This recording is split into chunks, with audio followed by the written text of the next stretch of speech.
बहुत बहुत शुक्रिया, बहुत बहुत धन्यवाद दिल की गहराई से। मंच पर आसीन आम आदमी पार्टी के नेशनल कन्वीनर, देश की राजनीति को नई दिशा और दशा देने वाले माननीय अरविंद केजरीवाल साहब, और दिल्ली में उनके साथी जब सरकार में थे तब भी, जब सरकार में नहीं थे तब भी, श्री मनीष सिसोदिया जी, गोपाल राय जी, और हमारी गुजरात की टीम, भाई यशुदान जी, हमारे नए चुने हुए विधायक साहब गोपाल इटालिया जी, हमारे पंजाब के प्रधान अमन अरोड़ा जी, और हमारे लुधियाना के नए चुने हुए विधायक जी संजीव अरोड़ा जी। सामने मेरी कैबिनेट के साथी बैठे हैं, सतेंद्र जैन साहब बैठे हैं, और सब पर्दे के पीछे वाली टीम भी बैठी है, जो पर्दे के पीछे काम करते थे, और आज मेहनत जो है वो रंग लाई है। सबको मेरा नमस्कार, सत श्री अकाल, वाहिगुरु जी का खालसा, वाहिगुरु जी की फतेह। मेरे से पहले उन दोनों बंदों को बुलवा दिया गया है जिन्होंने खुद डोर टू डोर से लेके रात के 11 बजे तक, 12 बजे तक इलेक्शन का हर अक्षर अपने हाथों से लिखा। कि हम लोग तो जाते थे 12-1 बजे, 2-3 बजे सभा खत्म, तो शायद हमारा उतना योगदान नहीं रहा होगा जितना इन लोगों की मेहनत जो इन्होंने कहा। क्योंकि हमारा काम 2-3 बजे खत्म हो जाता हो, इनका काम तो 3 बजे के बाद शुरू होता था कि अब इसको जाना, इसको मनाना, इसके यहाँ पास जाना, ये यहाँ से ये हो गया। क्योंकि इलेक्शन में बहुत कुछ होता रहता है इधर उधर। लेकिन जब रुझान आने शुरू हुए और पंजाब और गुजरात से पहला राउंड, दूसरा राउंड, तीसरा राउंड जब आगे बढ़ते गए तो लगा कि है ऊपर वाला जो कुछ ना कुछ तो अपना कमाल दिखा रहा है, कुदरत कमाल दिखाती है। और ऐसे हालात में जब सारी पार्टियां इकट्ठी हो जाएं, सारा पैसा इकट्ठा हो जाए, सब कुछ सिस्टम एक आप वर्सेस ऑल हो जाए, तब उस ऐसे हालात में जीतना बहुत बड़ी बात है। मैं मुबारकबाद दूंगा अरविंद जी को कि उन्होंने न थकते हैं न अकते हैं।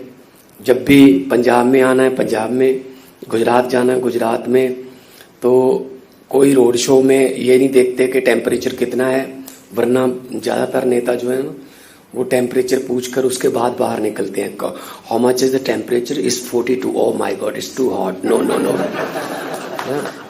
वो वाला काम हमारे में नहीं है। हमारे तो 44 भी हो, 48 भी था पंजाब में। तो जब हमने काम किया तो कोई जब दिल से काम करना है तो बात दिल से निकले तो असर रखती है। तो ये मेहनत है, और मेहनत का जब फल मिलता है तो उसके लड्डू तो फिर सौरभ भाई बहुत ही स्वाद होते हैं। तो गोपाल इटालिया जी ने जो कहा कि हम आम घरों से निकले हुए हैं,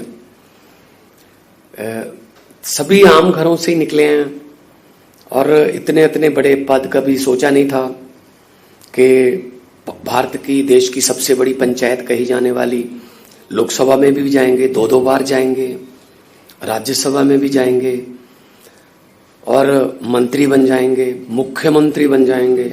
वरना हमें कौन, वो जो सेक्टर 2 या 4 जो इनके घर हैं चंडीगढ़ में, हम हमें तो जाने नहीं देते थे। वहां कहते बस यही दुनिया खत्म है, चलो चलो शाबाश पीछे हो जाओ। तो उन सेक्टरों में, उन घरों में अगर कोई लेके जा सकता है तो आम आदमी पार्टी लेके जा सकती है बना के, वरना जिला प्रधान भी नहीं बनाते जी। इनकी बेटे, इनके साले, इनके भतीजे, इनके जीजे, बस यही चलता है बस। तो अब जो है ये धारणा टूटी है।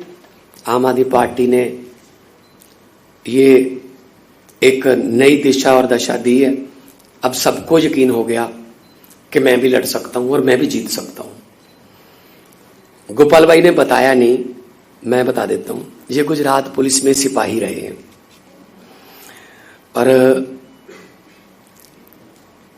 एक बार हम ट्रैवल कर रहे थे तब उन्होंने बताया था, एक सिपाही से एक विधायक तक का सफर छोटी मोटी बात नहीं है।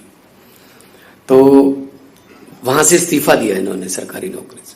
बहुत से हमारे साथी ऐसे हैं जो, चीमा साहब बैठे हैं, बड़े फेमस वकील रहे हैं, आज वित्त मंत्री हैं पंजाब के। और राखी बिल्ला बैठी हैं, बहन हमारी, वो पत्रकार थी, जब रामलीला ग्राउंड में कवर करने आई थी वहीं रह गई बस कि ये ज्यादा अच्छा प्लेटफॉर्म है। तो आज जो राजनीति में इन्होंने अचीव किया, कमाल है।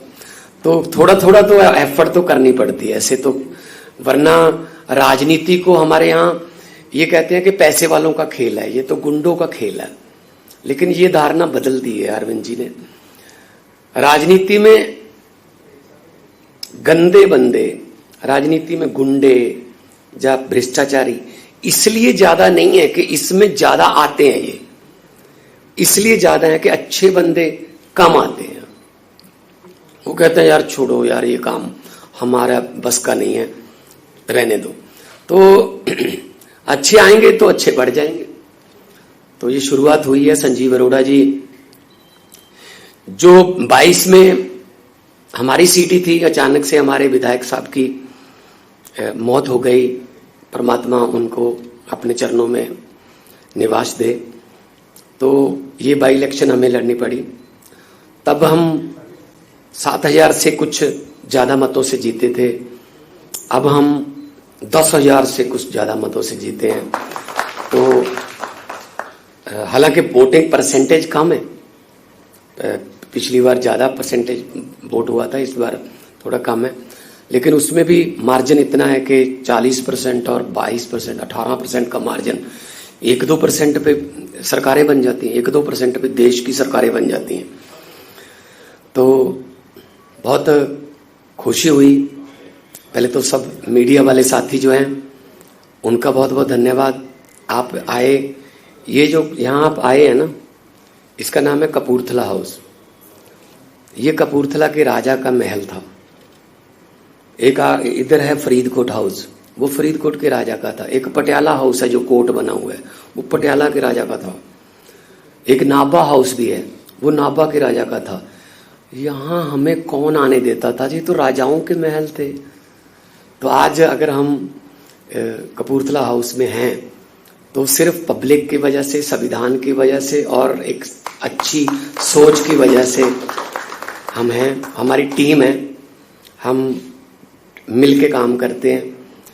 जरूरी नहीं है हर रोज विराट कोहली सेंचुरी लगाए, कई बार विराट 0 पे आउट हो जाता है, लेकिन कोई ना कोई और बंदा जो है वो उस दिन काम कर देता है। लेकिन टीम वर्क है ये, तो एक टीम के रूप में काम करते रहेंगे। और परिवार है हमारा एक छोटा सा, और परिवार में जो भी फैसले होते हैं, हमारे लानेदार, जो पंजाबी में लानेदार बोलते हैं परिवार के मुखिया को, वो अरविंद केजरीवाल जी हैं। तो जो लानेदार, जो परिवार के मुखिया फैसला लेते हैं, वो अपने घर को बचाने के लिए लेते हैं, अपने घर को और बड़ा करने के लिए लेते हैं। कोई भी परिवार का मुखिया अपने परिवार को बिखेरने के लिए फैसले नहीं लेता कि मेरा परिवार बिखर जाए, जब मेरे बच्चे फ्लॉप हो जाएं। तो हम छोटे बड़े भाई हैं और बड़ा अच्छा लगा। गुप्ता जी बैठे हैं, हमारे एमएलए साहब बैठे हैं, हमारी टीम पूरी बैठी है। तो सबको बहुत बहुत मुबारक हो, और अपनी अपनी जगह पे जिसने जो मेहनत की है उसका सलाम करता हूँ, उसका सजदा करता हूँ। और यही कहूँगा कि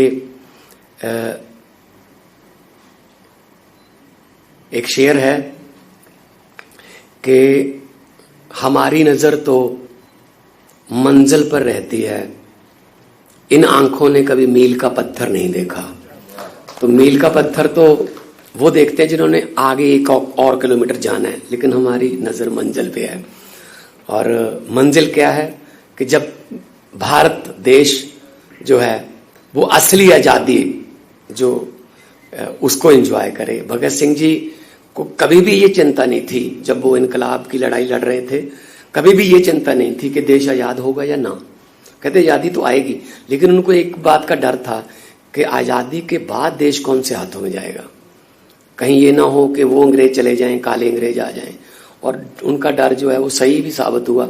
75 साल हो गए आजाद हुए, 75 साल से ज्यादा ही हो गए आजाद हुए।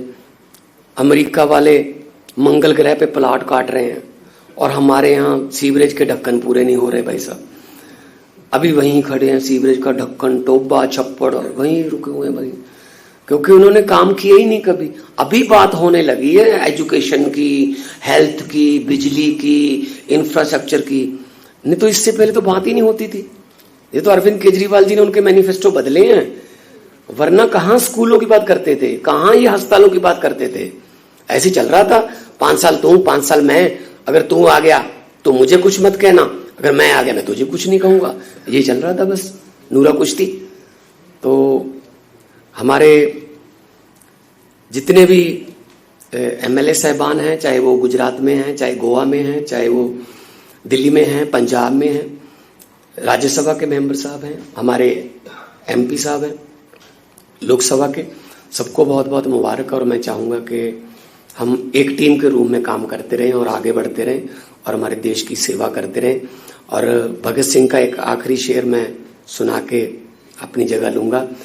भगत सिंह जी ने कहा था कि इश्क करना सबका पैदाइशी हक है, इश्क करना सबका पैदाइशी हक है, क्यों ना इस बार वतन की सरजमी को महबूब बना लिया जाए।